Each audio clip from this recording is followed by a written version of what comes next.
Dans cette vidéo, nous parlerons de la dilution des solutions. Avant d'entrer dans le vif du sujet, faisons quelques rappels sur la dissolution. Nous avons étudié précédemment comment préparer une solution par dissolution. Un soluté, qui peut être solide, se dissout dans un liquide qu'on appelle solvant. On obtient une solution.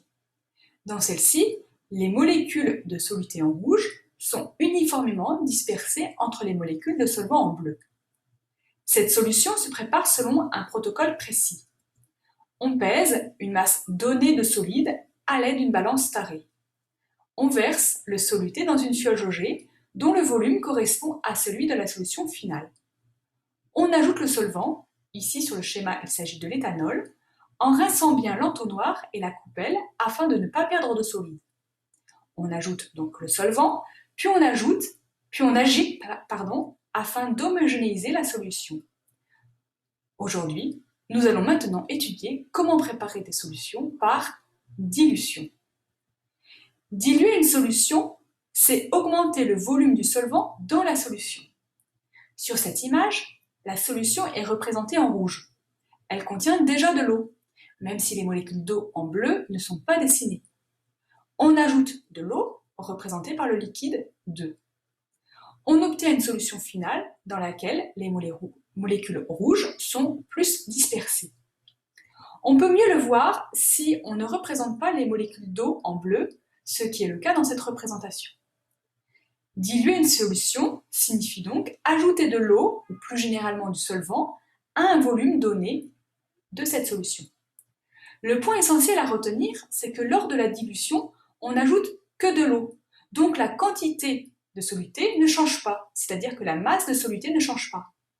En revanche, le volume de la solution a augmenté, donc les molécules de soluté sont plus dispersées, donc la concentration massique diminue. On peut déterminer une relation entre les grandeurs qui caractérisent les deux solutions, et c'est ce que nous allons voir maintenant. Appelons la solution initiale la solution mère. Elle contient un soluté de masse noté M1. Son volume est noté V1. On peut donc en déduire sa concentration massique comme le rapport de la masse de soluté sur le volume de solution. CM1 égale M1 sur V1. La solution obtenue par dilution sera appelée solution fille, car elle est issue de la solution mère. On peut la caractériser par son volume de solution, sa masse de soluté et sa concentration massique. Alors une petite remarque sur les notations. Ici, j'ai choisi d'appeler 1 la solution mère et 2 la solution fille. Dans les exercices, on pourra noter 0 la solution mère et 1 la solution fille, ou bien encore I pour initiale et F pour finale. Il faudra bien respecter les notations de l'énoncé. Si dans l'énoncé, les notations ne sont pas imposées, il faudra clairement signaler votre choix en définissant chaque grandeur. Alors, la masse de soluté M1, dissout dans le volume V1, donc qui peut se calculer selon la formule indiquée ici, se retrouve dans la solution S2 après dilution, car on n'ajoute que de l'eau. Cela traduit la conservation de la matière. On peut exprimer la masse M2 à partir du volume et de la concentration massique de la solution fille.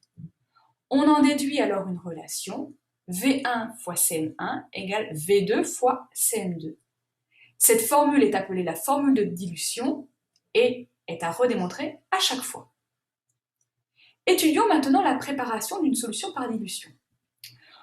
On fournit une solution appelée solution mère de concentration connue, CM1. On cherche à obtenir une solution diluée, appelée solution fille de concentration connue, CM2.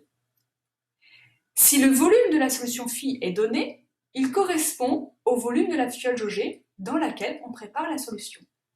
Dans ce cas, il reste à déterminer le volume de la solution mère à prélever. Il se calcule en utilisant la relation vue précédemment, appelée formule de dilution. Si au contraire on connaît le volume à prélever de la solution mère, il correspond au volume de la pipette utilisée. Alors, il faut déterminer la concentration massique de la solution mère, toujours en utilisant la formule de dilution. Cette solution se prépare selon un protocole précis.